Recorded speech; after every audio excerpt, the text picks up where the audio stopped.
nai-stress ka habang palayo ng palayo kung kailan ka lilitisin. Pero kapag ikaw naman ay may tinatago, habang lumalayo yan, mas nagiging kampante ka. Habang lumalayo yung panahon ng impeachment, mas lalo kang nagiging kalmado. Di ba?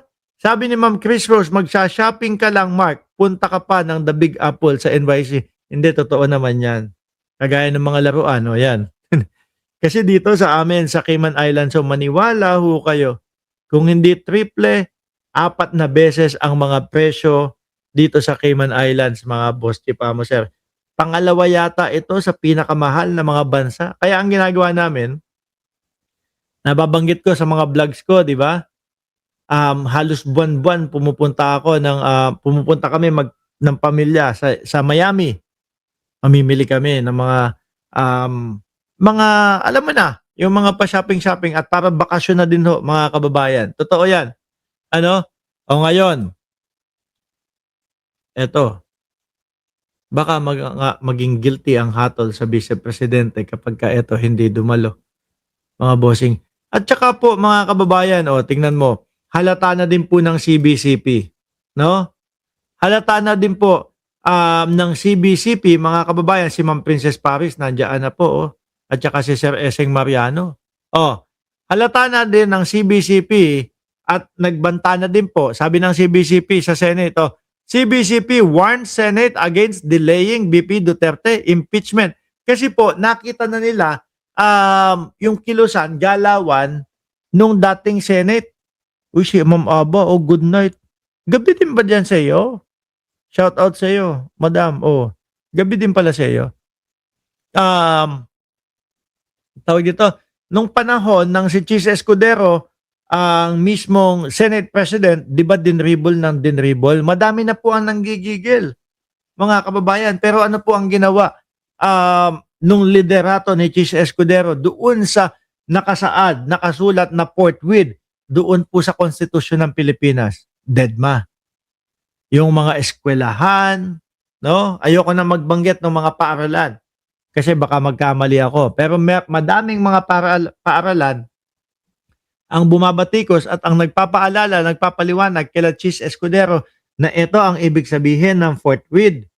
No? Na dapat umpisahan nyo na yung impeachment na yan. Pero dinedma po. Madami ang dismayado kay Chis Escudero noong mga panahon na yon. Na dati ang akala natin, miski ho ako, sabi ko, if ever man, kung sakali, Chis Escudero tumakbo sa pagka Vice President o Presidente sa 2028, sabi ko, iboboto ko to. Nawalan na ho ako ng tiwala, mga kababayan. 'Di ba? Kaya ito yung ginawa nila kay Alan Peter Cayetano, na kinudita nila si Senator Tito Soto, mga boss Chipamo, para lang po maudlot, mapatagal yung impeachment ng Vice Presidente. Nako, alam na ng Pilipino yung mga galawan na yan.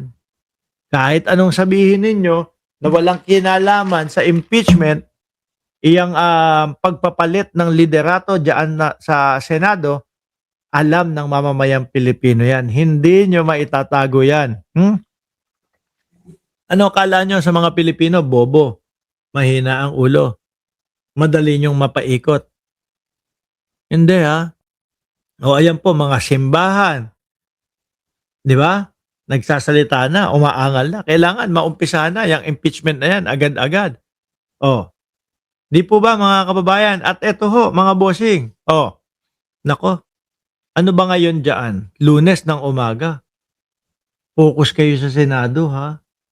Kasi hanggang ngayon, talaga namang umiiral pa din yung sinasabi na papalitan daw si Boy 10K. Kaya pumokus kayo, baka mamaya, mga bandang alas 3, alas 4, mag-live yung Senado. Tapos, magkakaroon ng botohan ho, mga kababayan, para palitan si 10K. Nino po? Eto, pakinggan nyo. Kung sino ang gustong ipalit o planong ipalit dito kay Boy 10K. Ng mga umuugong na palitan ulit ng liderato ng Senado, isinusulong ng minorya sa Senado na maging bagong Senate President si Senator Win Gatchalian. Nakatutok si Von Aquino. Naku po, magagalit si ano niyan. Tatampo si Alan Peter Cayetano niyan. E biruin mo, talaga naman tinrabaho niya yan. Di ba?